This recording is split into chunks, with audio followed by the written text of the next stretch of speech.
So to begin with this material, I'm just going to go ahead and start by giving us like a fence post here.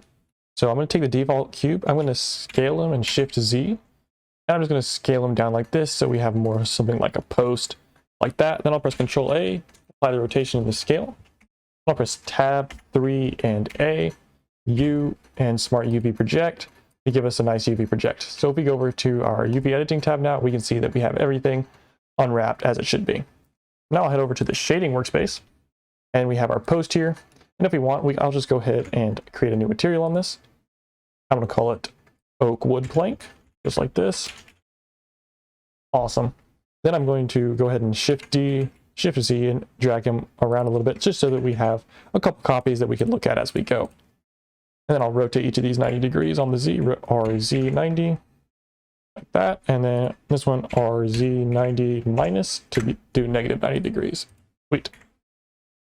So now I'll press Shift A.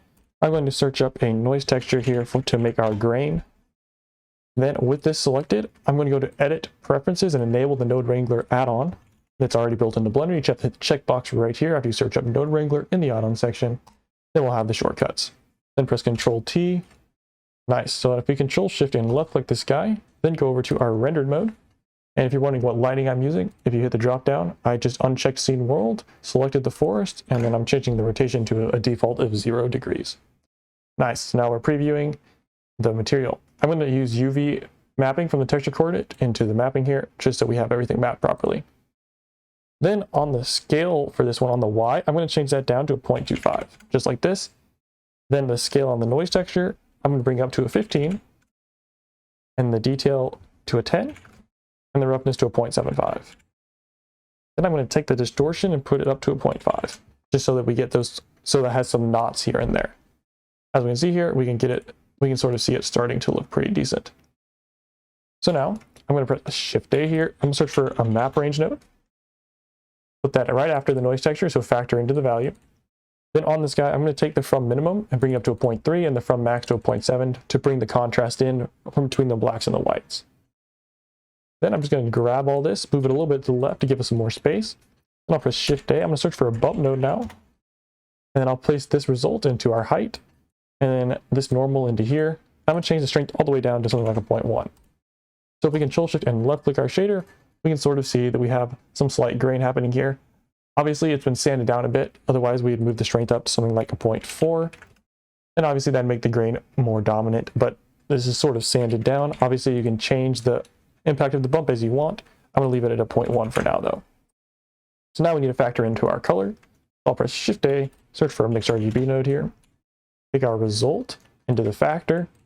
And then for color 1, I'll go ahead and give you a hex value that we're going to be using. And that is an 806517. And that is an 806517. Just like that. And if we Control Shift and left click, we preview him. Then this color 2, I'm going to switch to a B19B73.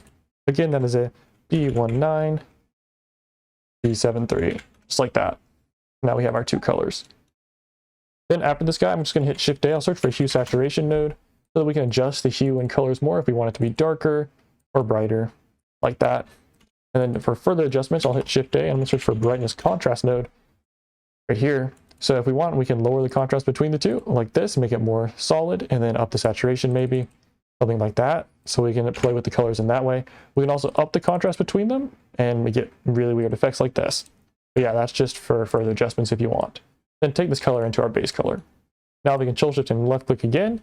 We can see the bump more dominant because it is factoring into everything. And we have our cool wood grain here. Then I'm going to take our roughness value and bring it up to a 0.75 because it's not reflective like at all. So now that we've done that, that is our finished material. Like I said, we have easy adjustments. We can adjust the bump here, bring that up to like a 0.2, etc. Bring it down to a 0.1. We can adjust the colors with the hue. We can give it something like a red with a 0.475 on the hue. Maybe saturate it up a little bit, lower the value. We get something more red and vibrant. And yeah, that's basically how you make some nice oak wood planks like that. Anyways, I'll see y'all guys in the next one. Hopefully you enjoyed.